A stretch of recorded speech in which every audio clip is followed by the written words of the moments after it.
ناظرین اکرام السلام علیکم۔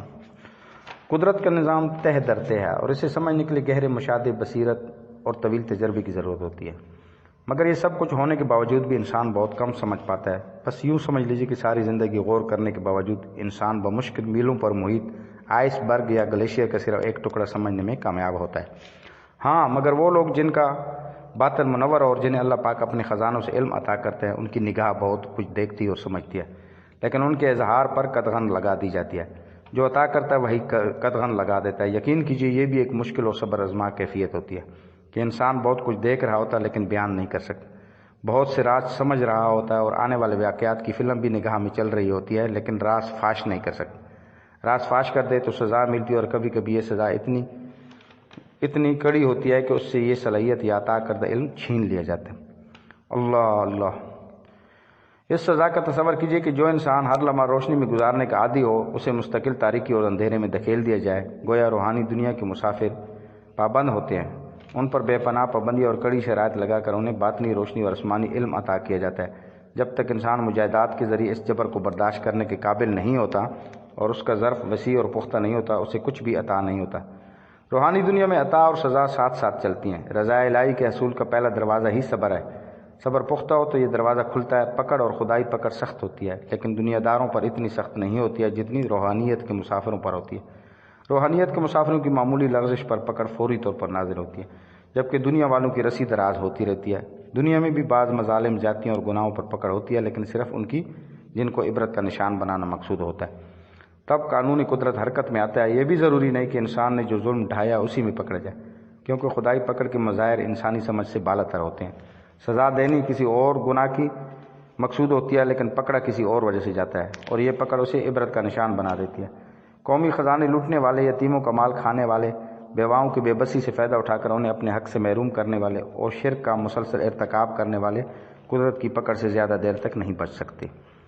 ایک نہ ایک کسی ایسے فندے میں پھنس جاتے ہیں جو بظاہر فندہ ہی نہیں ہوتا، پھر مغرور و متکبر کو اسی جہاں میں عبرت کی علامت بنا دیا جاتا ہے، کیونکہ تکبر شرک ہے، اور شرک اللہ سبحانہ تعالیٰ کا کبھی معاف نہیں کرتا۔ ہم سب نے چھوٹے چھوٹے بڑے حاکموں کو دنیا میں ہی ذلیل و خوار ہوتے دیکھا، جو اقتدار کی کرسی پر بیٹھ کر انسانوں کو حقیر جانتے اور تکبر سے گردن اکڑائے رکھتے تھے۔ قصور کچھ اور تھا اور گرفت ہوئی کسی اور بات۔ جہاں دنیاوی نظام بے بس تھا، وہاں قدرت کا نظام حرکت میں آ گیا۔ سوچا جائے تو دنیا ایک عبرت کا دہ ہے، جہاں قدم قدم پر عبرت کے سامان سجے ہیں، لیکن انسان نہ ان پر غور کرتا نہ ان سے سبق سیکھتا ہے۔ شاید اس لیے تو کلام الہی کے مطابق انسان خسارے میں آئے۔ لطف کی بات یہ ہے کہ جو خسارے کا سودا کر رہے ہیں انہیں اس بات کا علم اور احساس ہی نہیں ہے۔ وہ سمجھتے ہیں کہ وہ منافع کا کاروبار کر رہے ہیں، دراصل دنیا کا منافع آخرت کا ہی گھاٹا ہے۔ جب کہا جاتا ہے کہ حسن دیکھنے والوں کی آنکھ میں ہوتا ہے، تو اس سے مراد حسن کو کھوجنے کی خواہش ہے، یعنی جو انسان ایک مثبت نقطہ نظر کا حامل ہوگا تو اسے چیزوں میں مثبت پہلو زیادہ دکھائی دے گا، اور جو صرف خرابی ڈھونڈنے کی کوشش کرے گا تو اسے وہی حاوی نظر آئے گی۔ مطلب اپنے وجود میں تعمیری اور تخریبی قوتوں کی فعالیت کا سارا چکر ہے۔ بالکل اسی طرح جیسے دھوپ کی اینک لگا لی جائے تو ہر طرف سایہ دکھائی دینے لگتا ہے، یہی حال ہمارے عظیم ملک پاکستان سے روا رکھے جانے والے رویوں کا بھی ہے۔ کچھ وقت ہر وقت مر گئے، مٹ گئے، تباہ ہو گئے، کچھ نہ رہا، اور کرپشن کی گردان کرتے رہتے ہیں، اور کچھ سب اچھے کی تکرار۔ ملک اور انسان ان دونوں کے درمیان کسی جگہ موجود ہوتے ہیں، جہاں خوبیاں بھی ہوتی ہیں اور کچھ کوتاہیوں کا امکان بھی ہر وقت ساتھ۔ اگر آپ پاکستان کی خوبیاں تلاش کرنے نکلے تو سب سے پہلے اس کی طاقت اور منفرد حیثیت میں آپ کو وہ متنوع کلچر نظر آئے گا جو 7 رنگوں کی طرح فضا میں کھلتی کوس و قزاق کی طرح ہے۔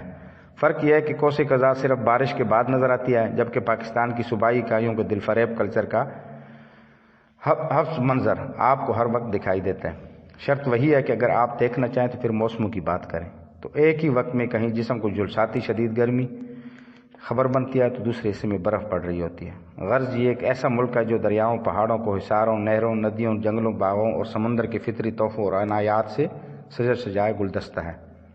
ہم چونکہ دور کے ڈھول سہانے کے محاورے پر عمل پیرائیں، اور نہ جانے کیسے ہمارے دماغوں میں کچھ ملکوں کا سحر اس قدر سرایت کر گیا ہے کہ ہم سدا وہیں رہنے کی تمنا کرنے لگتے ہیں۔ حالانکہ یہ ایک حقیقت ہے کہ انسان جس زمین پر جنم لیتا ہے، جس مٹی پر پہلا قدم رکھتا ہے، اس کا مزاج، اس کی خصوصیات اور اس کے موسموں، درختوں اور پرندوں کا تال میل ایک خاص تعلق کی طرح اس کے وجود سے بن جاتا ہے۔ عمر بھر دونوں ایک دوسرے کی طرف خاص کشش محسوس کرتے رہتے ہیں۔ اس لیے کہا جاتا ہے کہ مٹی اپنی طرف کھینچتی ہے، حتیٰ کہ ایک دن اپنے وجود کا حصہ بنا لیتی۔ یہ سب فطری عوامل مل کر ایک فضا تیار کرتے ہیں جو اس علاقے میں پیدا ہونے والے انسان کو پروان چڑھنے کے لیے سانس کی طرح ضروری ہوتی ہے اور اس کے وجود کی موافق ہوتی ہے۔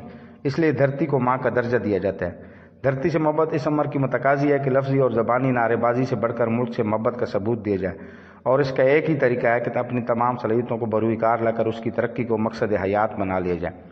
ہم مثبت اور منفی رویوں سے اور حسن نظر کی بات کر رہے ہیں تو جہاں ملک کو لوٹنے والے اور نقصان پہنچانے والے لوگ اپنی وارداتوں میں مصروف ہیں، وہیں لاکھوں کروڑوں اس کی بقا اور فلاح کے لیے دن رات ایک کیے ہوئے ہیں۔ کھانے والے بہت تھوڑے ہیں لیکن کما کر دینے والے بہت زیادہ۔ دعا ہے کہ پاکستان ترقی کے اس سفر کو جاری رکھتے ہوئے اپنے تمام مسائل خود حل کرے اور اسے کسی طاقت کے آگے وسائل کے لیے ہاتھ نہ پھیلانے پڑے۔ اس کے لیے ہمیں تھوڑا سا اپنا لائف سٹائل تبدیل کرنا پڑے گا۔ وما علینا